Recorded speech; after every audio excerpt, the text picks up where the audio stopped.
Hi guys, welcome back to my YouTube channel. My name is Damola, and today we are going to be learning how to cut and sew this beautiful asymmetrical neckline dress that you are seeing on your screen.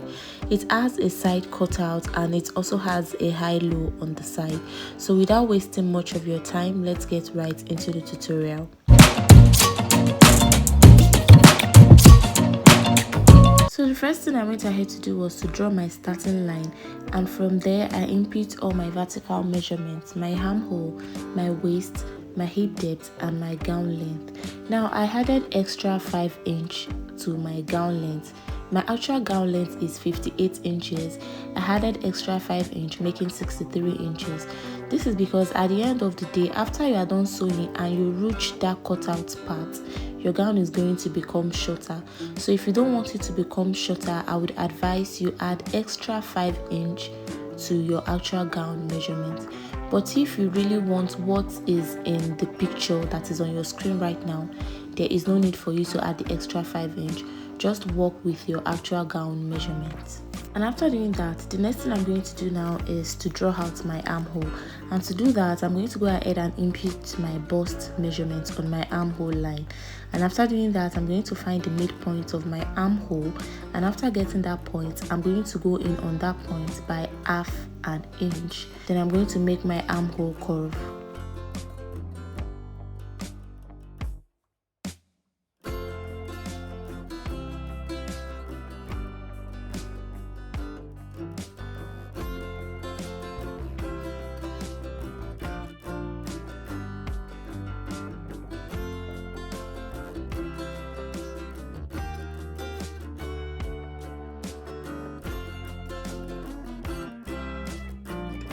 And after doing that, the next thing I'm going to do is to input my waist measurement and my hip measurement. Then I'll go ahead and connect from my armhole to my waist, then to my hip line.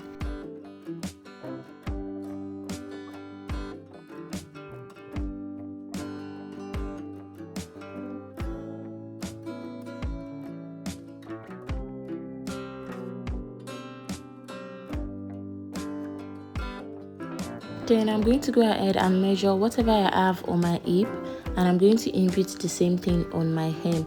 Then I'll go ahead and connect from my hip down to my hemline.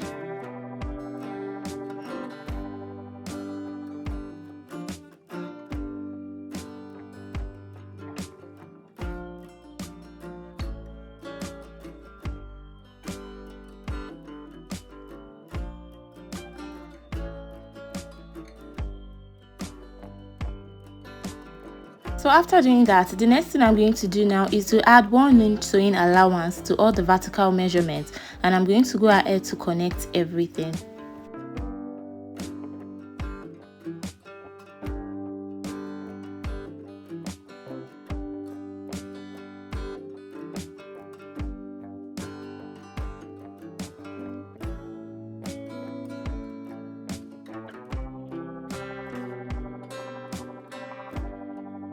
And after doing that, this is what it looks like. So now I'm going to go ahead and mark out my cutout on the side.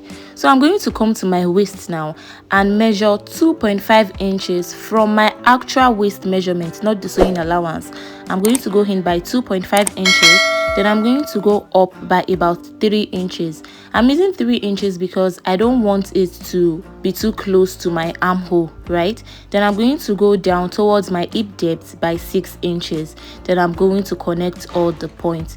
You can use your free hand for this, or if you have your French curve, you can use it, but I'm going to use my free hand. So I'm going to go in with the lighter parts of my marker to make a sketch. Then I'm going to highlight it with the deeper part of my marker.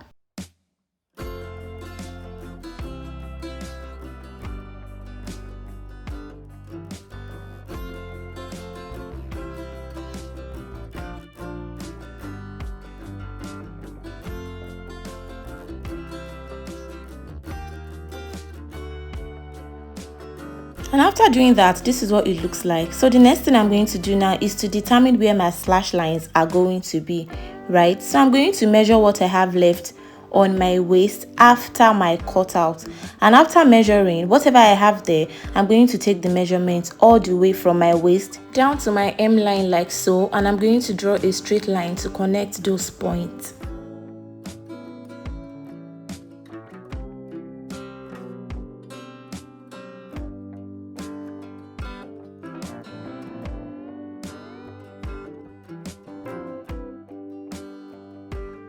So now the next thing I'm going to do is I'm going to open up my pattern, because if you remember at the beginning of this video I had my pattern unfold. So I'm going to go ahead and open it up so I can create my slash lines. So now I'm going to measure from that line I made for my cutout area to my hip, my actual hip measurement itself, and I'm going to divide whatever I have there into equal parts. So after measuring, I have about 5.5, so I just measured 118, that is 1 inch, and the first bar after it. So I'm going to make a straight line to connect those points, and I'm going to label them.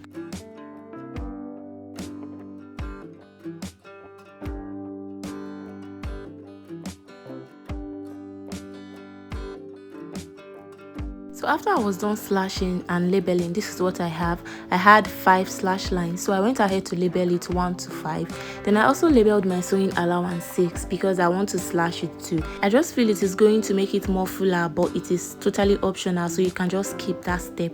Now the next thing I'm going to do now is I'm going to fold my pattern back into 2 so that I can cut out my neckline, right? But the first thing I'm going to do before cutting my neckline is to cut out the shape of the dress. So please pay close attention to how I'm going to cut out the shape of the dress.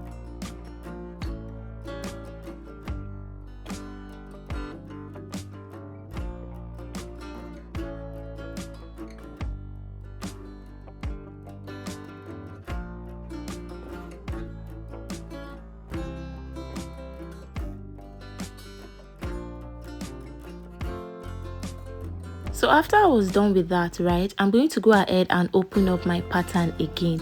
So here now I have my dress just without the neckline. So now to mark out my neckline, the first thing I'm going to do is to mark down where my shoulder slope starts from, and after doing that I'm going to go to the crease on this pattern paper, that is the part where I folded the pattern paper into 2, and I'm going to come down by 4.5 inches. I'm coming down by 4.5 inches because if I decide to just curve the neckline without coming down by 4.5 inches, the neckline is going to be too high for me, because look at it now, I have about 3.5 inches, which is going to be too high for me. So I'm going to mark 4.5, and I'm going to use my free hand to connect the neckline.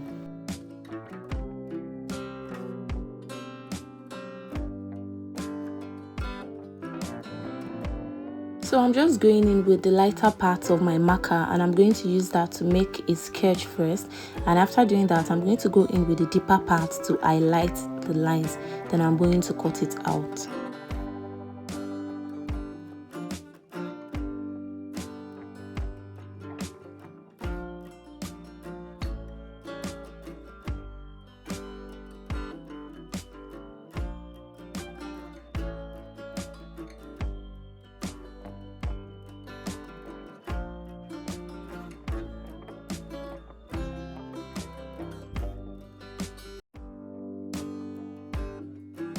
So after cutting it out, this is what it looks like. So the next thing that I'm going to do now is to create the eye low on the lower part of the dress. So now I'm going to go to my hem. So now if you look at the picture that we are working with, you would notice that the side that does not have the ruche is shorter than the side that has the ruche. So what we are going to do now is on the part of our pattern that does not have the slash line, we are going to go up by about 16 inches, and we are going to curve it to the first slash line, just like you see me doing. I didn't know this went out of camera, I'm very sorry, but what I just did was I went up by 16 inches on that side that does not have the slash line, and I curved it to the first line on this side that has the slash line. So I have this tape on my pattern now because I made a mistake while I was curving the eye low, so please just go ahead and ignore it. Also, it is not a must that you use a straight ruler for this part. You can definitely use your free hand to draw a slight curve or your French curve, whichever way you prefer. Then you're going to go ahead and cut it out.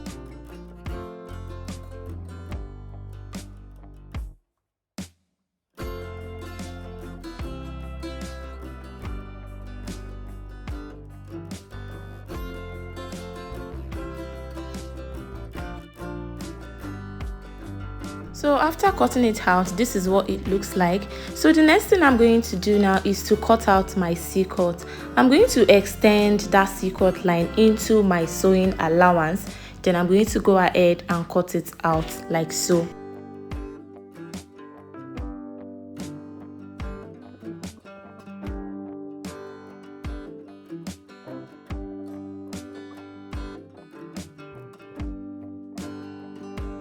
And after cutting it out, this is what it looks like. So the next thing I'm going to do now is to go ahead and cut out the slash lines. So please pay close attention to how I'm cutting it out.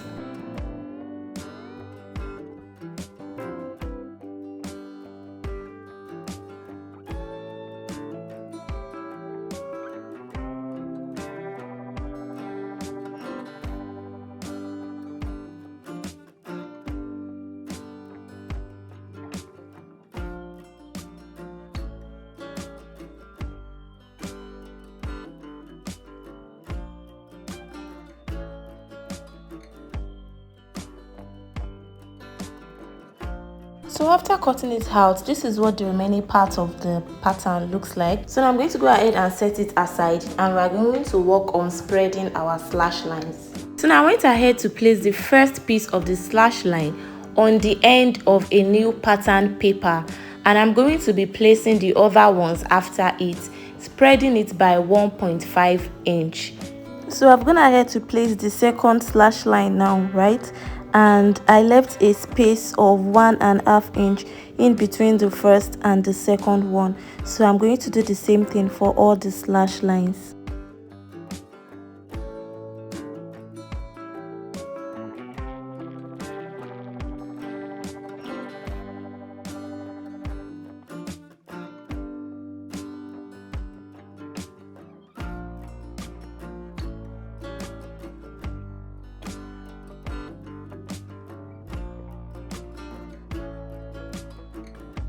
So after I was done spreading everything, this is what it looks like. So now I'm going to go ahead and trace the curve at the upper part of all the lines. I'm going to go ahead and join everything together, and I'm going to cut it out like so.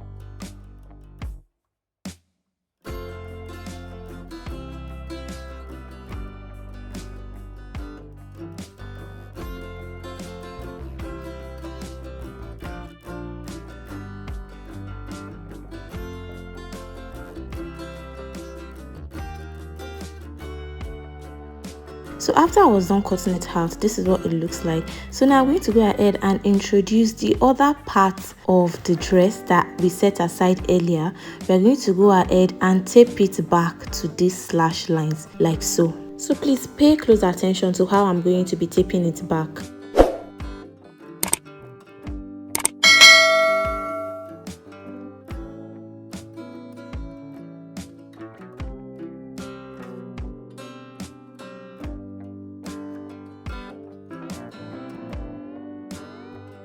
So after I was done taping it together, this is what it looks like. The pattern is quite big, so my camera can't capture everything from my table, so I'm going to move to the floor.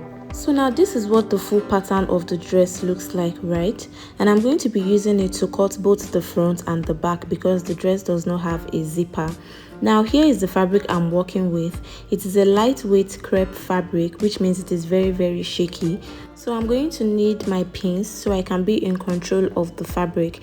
Now I'm going to cut both front and the back at the same time, so I'm going to fold this fabric into two. So I've gone ahead to cut both the front and the back of the dress.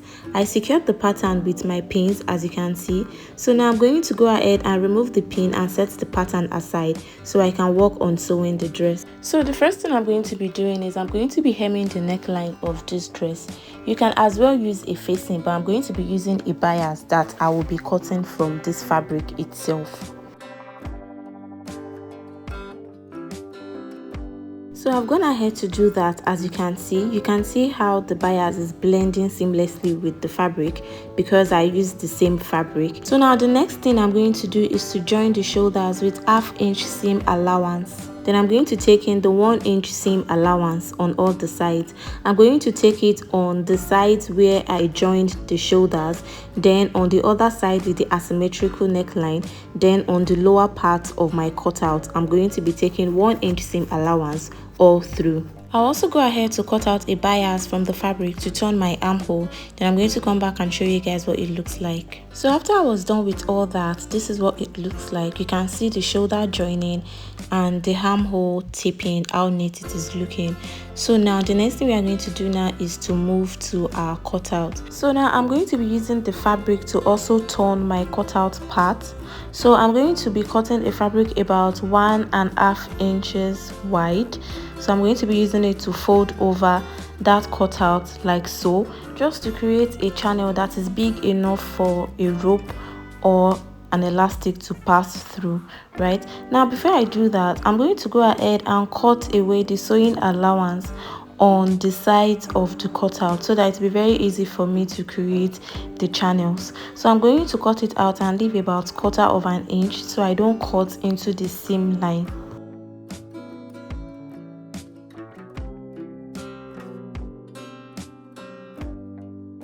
And after I was done with that, this is what it looks like. I left about 1/2 inch space on the side where I have the side joining. That is, I did not sew all through so that I can have a space to pass my rope or elastic through. So now I created a rope of about 60 inches long, and I'm going to go ahead and insert it into this channel. And after doing that, I'm going to go ahead and hem the lower part of the dress. Then I'm going to give it a good ironing. And after I'm done with that, I'm going to put it on and show you guys what it looks like on me. So now this is what the dress looks like on me. Now if you take a look at the length of the dress, you would see that it is my actual dress length. Now if I do not add that extra 5 inch to my gown length, it is definitely going to be shorter than this. So if you want to have the same result, add extra 5 inch to your gown length. Now if you like this video, please do well to give this video a thumbs up, like and share. And if this is your first time coming across my channel, please click on the subscribe button and don't forget to turn on the post notification so you get notified whenever I post a new video. And I will see you in my next video. Bye.